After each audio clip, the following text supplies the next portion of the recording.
Welcome into Seahawks Today by Chat Sports. I'm Megan Payton. A terrible, honestly horrendous game to watch. Seahawks get absolutely shut down by the Packers, 17-0 in Russell Wilson's return. We have a lot to go over. Some of this obviously being the Seahawks' fault, some of this being the referee's fault. That's just the obvious. All of this we are going to get into, but really upsetting. Now the Seahawks fall to 3-6.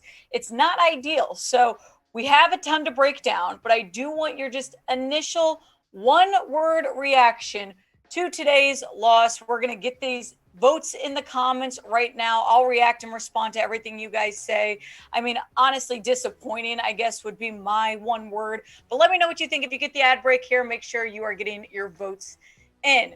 Now, Russell Wilson does return, but maybe he shouldn't, honestly. He was 20 of 40 attempts, 161 yards, no touchdowns, and 2 interceptions. I mean, he had a 39.7 passer rating. This was just not good. I don't think Russell Wilson was 100%. That's just the reality.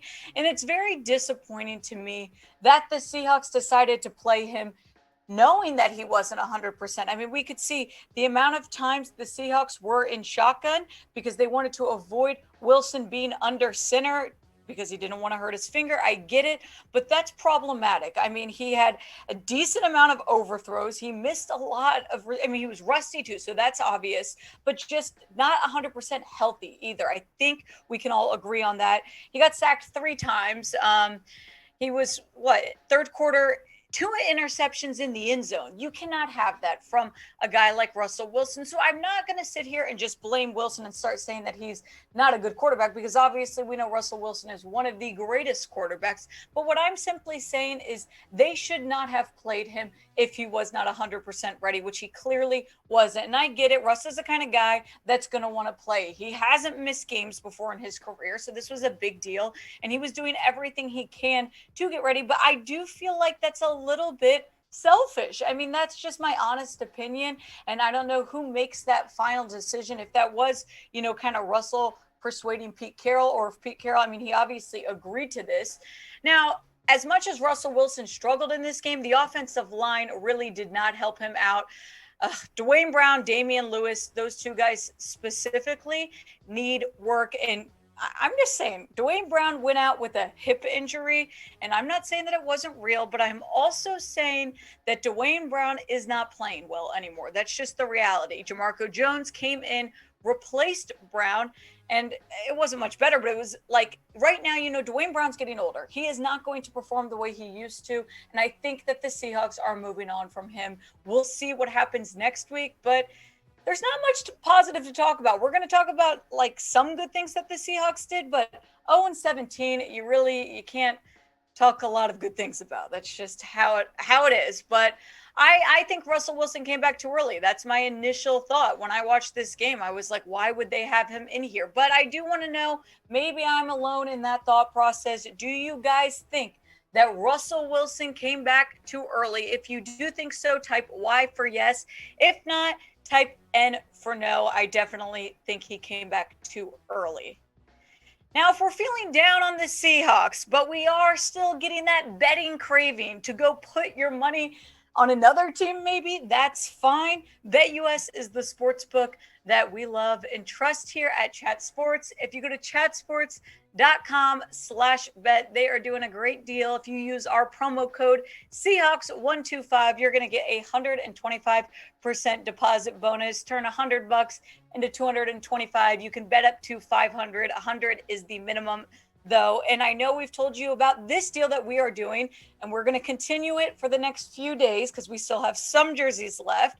If you are new to BetUS, we are going to send you over a free Seahawks jersey. Just go through the steps that we said. Sign up, use the promo code, deposit the $100. That's going to turn into 225. Place a bet on any game. I'm not saying Seahawks, guys. You can place it on college football if you want, or basketball. It doesn't matter.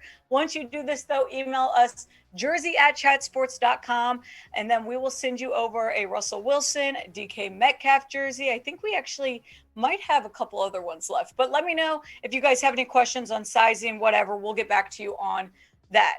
Now, I do want to mention one positive thing.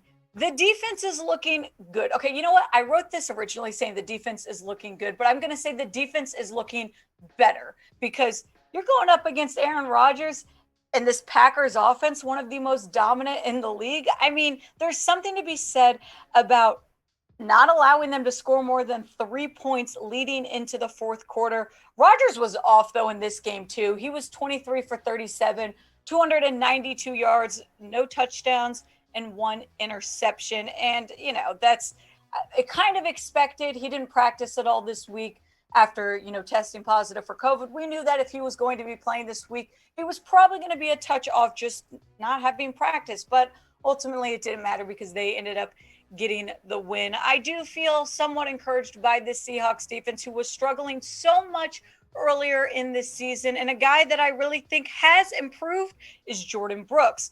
He had 13 tackles today, 1 tackle for loss.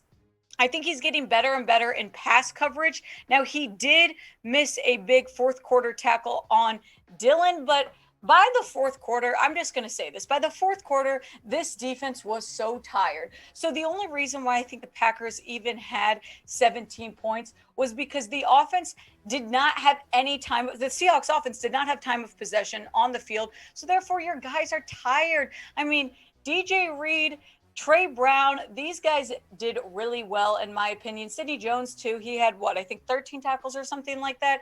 I am impressed with this cornerback room, obviously an area that we were really worried about early on.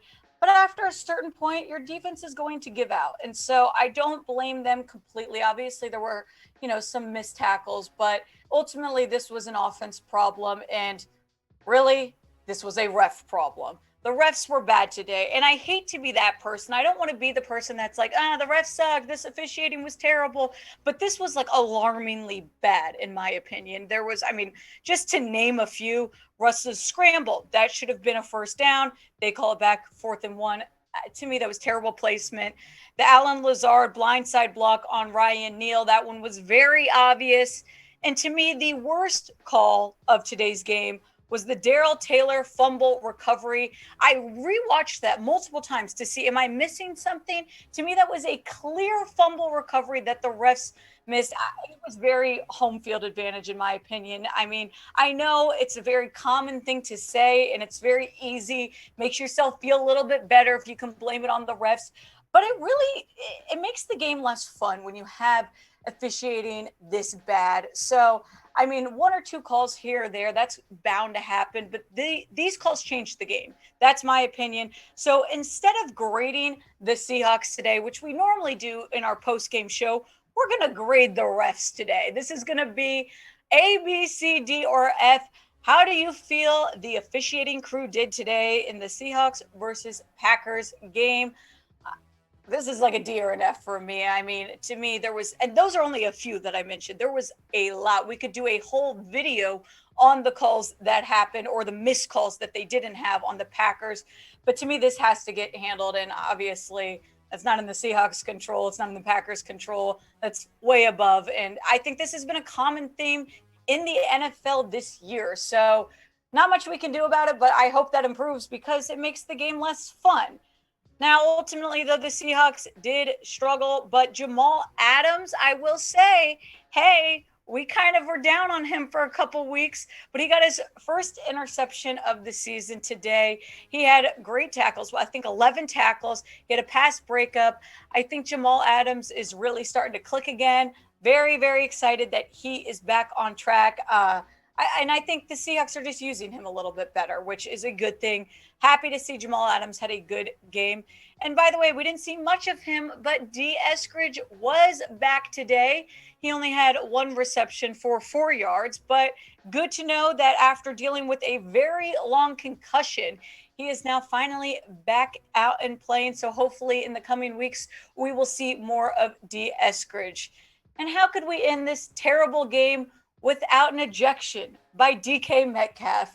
And to be fair, I actually do understand why the refs ejected him. That is one thing that I'll give the officiating crew. I think the emotions were very high, and, DK overreacted. They knew they weren't coming back at that point. So, I mean, I'm sure he's going to get a hefty fine for all. And then the penalties ended up offsetting anyway. But, this is a terrible situation for the Seahawks. And I'm not saying that their playoff hopes are up, but a guy like DK Metcalf, who is a dominant wide receiver, his emotions are going to get to him when you are down this much. You haven't put a point up on the board. You're going into being 3-6. You're going to get frustrated. But yeah, he's going to end up paying for that. And then a guy, if you watched our guys who needed more snaps, and my vote was Gerald Everett, well, maybe Pete Carroll's listening to me because he played a little bit more today, 8 receptions for 63 yards. And I think that was a good move. I mean, it was a lot of, kind of short passes, but ultimately they're playing him more, which I like to see. I hope the Seahawks continue doing that.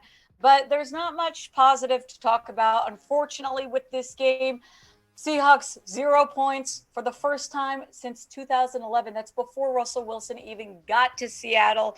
Green Bay Packers 17. So the defense did do a decent job at shutting down Aaron Rodgers. But, I'm hoping that the Seahawks turn things around. I'm hoping that this extra week gives Russell Wilson a little bit of time just to heal more. Or maybe if he's not healed by this week, they end up bringing Geno in. And I'm not saying that I want Geno to start over Russell, but I'm saying I don't want an injured Russell Wilson playing where he's fearing injury even more. They're not able to utilize him the way that you can, because if that's the case, why is he even in the first place?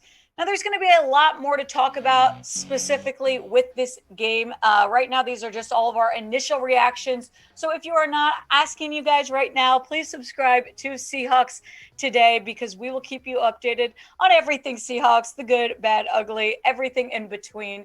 Make sure you are subscribed. Go to youtube.com/SeahawksTV.